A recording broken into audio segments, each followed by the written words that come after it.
À la politique, le Front National a choisi ce matin la ville de Guéret pour présenter sa tête de liste pour les futures élections régionales de décembre, ainsi que son candidat pour la Creuse. Oui, un choix qui n'est pas innocent puisqu'en Limousin, lors de la dernière consultation européenne, c'est en Creuse que le candidat du FN est arrivé en tête devant le PS et l'UMP. Carl Constable, Éric Proença.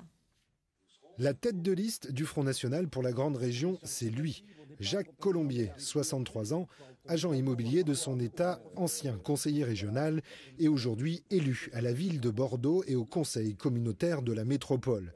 Une tête de liste qui espère bien faire sur les Creuses aussi bien que les 22% de Bernard Monod aux européennes et même monter jusqu'à 25% sur toute la grande région. Et pour cela, il présente un programme en 3 axes. Premièrement, une pause fiscale. Les régions ne doivent pas participer au ras-le-bol fiscal, à cette chape de plomb que subissent les Français. Deuxièmement, la formation professionnelle. Ça concerne nos jeunes, c'est l'emploi. Il faut qu'elle soit absolument la rediriger en adéquation sur la demande des entreprises, car c'est l'entreprise qui crée l'emploi. Troisièmement, sur l'agriculture. Nous défendrons l'identité régionale des zones rurales et des villes moyennes.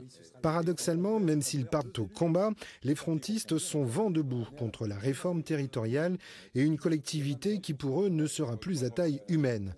Avec seulement 4 représentants, le FN prédit une Creuse qui sera comme le petit poucet de la future collectivité. Il est évident que le nombre d'élus de la Creuse est très insuffisant par rapport au nombre d'élus total de la grande région. On sera sous-représenté, puisqu'on passera de 6 élus à 4.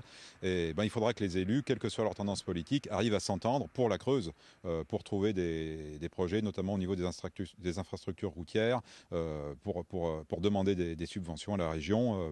Il faudra se mettre d'accord sur ce sujet. Après la presse, les 2 têtes de liste ont retrouvé les militants et les 2 autres têtes de liste de Haute-Vienne et Corrèze. Les derniers sondages prédisent à l'extrême droite 27 élus sur les 183 sièges à pourvoir de la grande région Aquitaine, Limousin, Poitou-Charentes.